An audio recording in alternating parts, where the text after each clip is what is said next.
నీ రిజల్ట్ సంగతి ఏమైంది?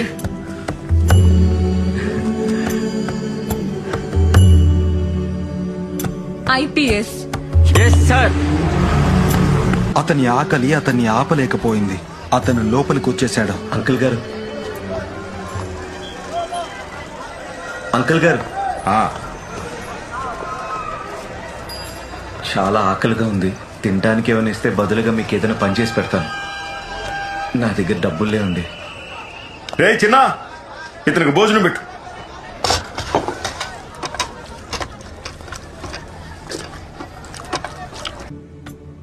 నేను కుర్రాడిగా ఉన్నప్పుడు మీరు నన్ను చీటింగ్ ఆపేయమని చెప్పారు. నేను చీటింగ్ ఆపేశాను సార్. ఆ ఆటో అబ్బాయి నువ్వు? Yes sir. సార్